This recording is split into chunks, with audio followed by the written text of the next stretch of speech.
papunta tayo ng Jinsan. First time kumakasakay ng aeroplano, kaya excited na.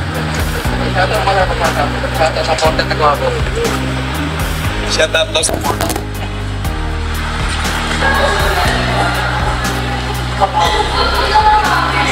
Ayan, time check muna tayo. Alas 2 na, no? Alas 3. Alas 2. So, nandito kami sa airport ngayon, sa domestic airport.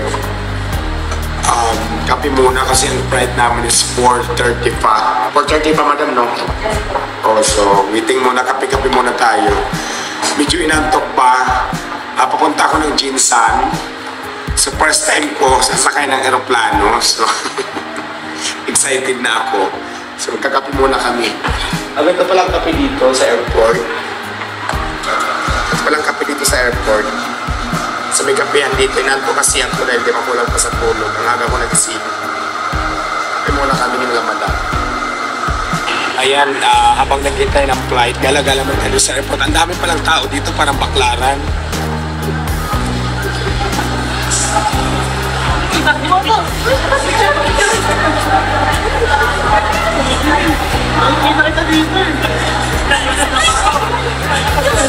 Tuwa ako sa pati dito sa airport na nakakilala sa akin. So, parang parisan ko lang.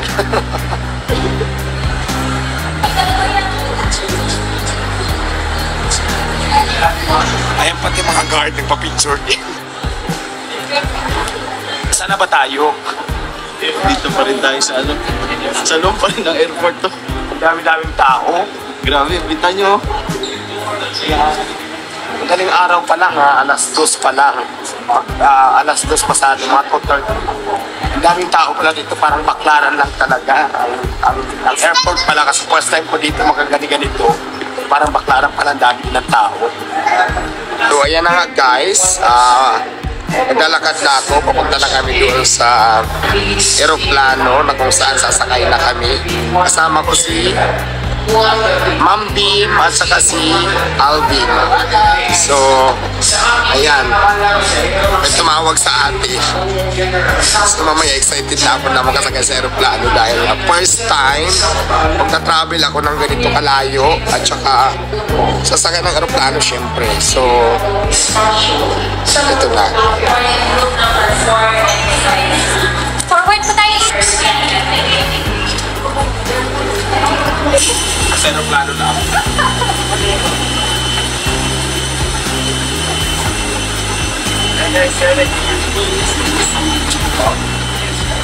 Sa aeroplano na ako sa loob.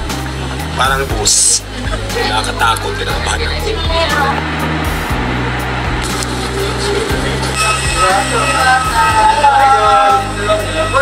Nasa Jinsan na tayo. Ayan o. Jinsan. Para ako artista dito. Ayan ang sinakyan ko aeroplano. Cebu Pacific.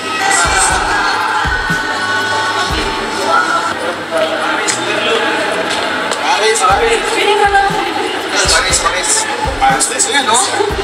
Labas na tayo ng airport ng Jinsan. Pupunta na tayo doon sa destination natin na lugar kay Madam Sara. Tara na.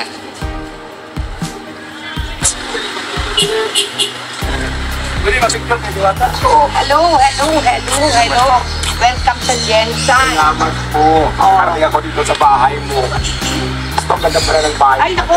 Halika na. Kakain na tayo. Kamusta ang iyong biyahe? Okay naman. Gusto ko saan ka nakasakay ng aeroplano. Pinabahan ko.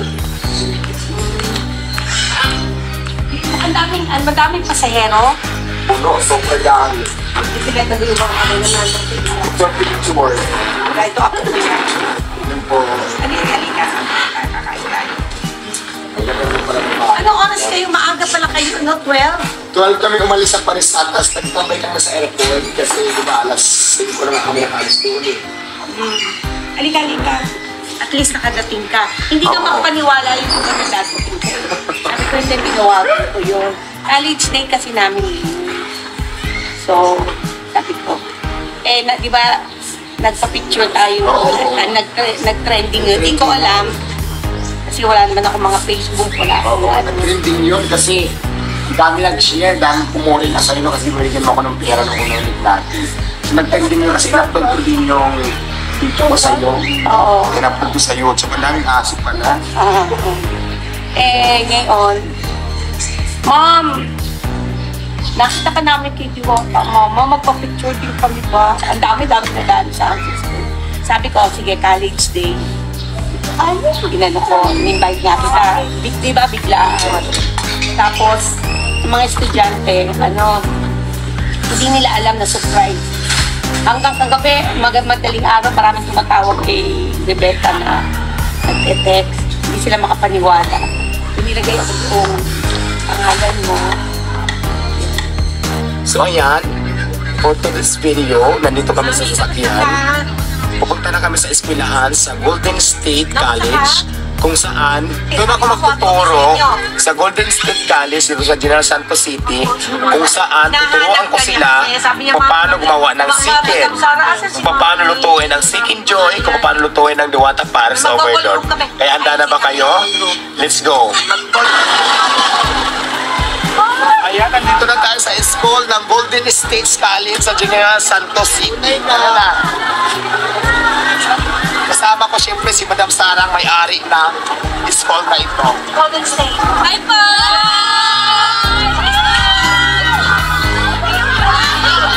Ayan na. Bye po! Hello. Hello po! Ayan na.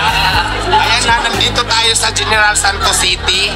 Kasi nandito na ang Diwata Paris Overload sa General Santos City, na kung saan ang dami-daming estudyante dito sa Golden State College.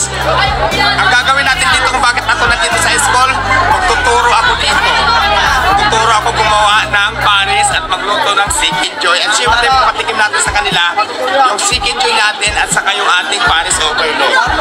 Wow, wow, wow, wow! Ang dami-daming tao, madam! Surprise naman talaga. Alam nyo ba, galing pa ako ng Pasay, pumunta na ako dito sa inyo, sa Golden State College, para ipatikim ko sa inyo ang aking Paris at saka ang aking chicken joy. Sa ngalan ko ni Madam. Alam mo, Madam, sobrang dami pala ng tao dito, ang dami estudyante, ang dami mga tao, ang dami-dami mo palang taong natutulungan. Ang dami-dami namin natutulungan ninyo, Madam, mga estudyante, mga magulang, at siyempre mga taong kapitbahay mo at mga taong nakakilala sa iyo dito, halos natutulungan mo lahat. Alam mo, Madam, feeling ko lang pag tumakbo ka siguro dito ng posisyon sa gobyerno, mayor man, kung anumang posisyon, senador man yan o presidente pa, naku, Madam, sigurado ng panalo. Kaya lang parang napapansin ko sa iyo ngayon, parang wala ka pa yata ang plano tumakbo, no? Pero nandito lang kami, Madam, kung mangyari man yan, nandito lang kami para suportahan ka. So yun, ayan, gusto ko lang din pasalamatan yung pinilang ko kanina ng chicken, kasi di ba bawal pala isa kang chicken sa aeroplano, kaya doon ako bumili sa Golden Meat Shop dito sa Purok Malakas. Dito ko binili ang aking chicken na aking ipapatikim sa inyo ngayon. Ready na ba kayo matikman ng Diwata Chicken Joy? Ready na ba kayo matikman ng Diwata Paris Overload? Ayan, dahil ready na kayo, ipapatikim na namin sa inyo ang aming chicken joy na talaga namang pinagmamalaki ni Diwata Paris Overload. At syempre gusto ko rin pasalamatan yung nagbigay ng litson. Si Sir Kiko ang nagbigay po ng litson. Nandiyan po ang litson. Pero iuwi ko yan mamaya. Hindi ko yung papatikin sa inyo. Taring lang. Hindi, maraming salamat kay Sir Kiko dahil nag-donate po siya ng litson. Nagbigay po ito sa atin. Thank you so much, sir. So ayan, bigay na natin sila.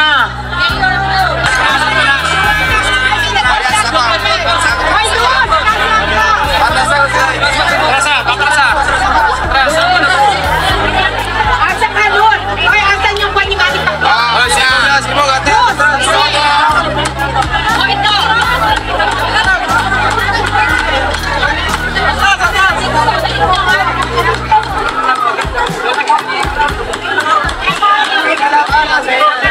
Ay, ang Paris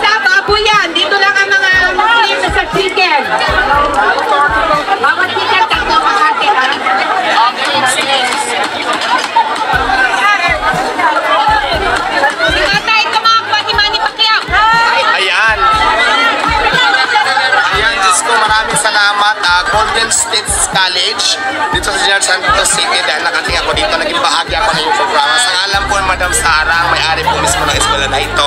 Napakarami pa ng estudyante dito. Alam sa totoo na nandito ako para magturo. Eskwelahan to, di ba? Para turuan ko yung mga estudyante para maggumawa kung paano gawin ang Diwata Paris at saka Diwata City Joy. Di ba? Biglang naging teacher ako dito.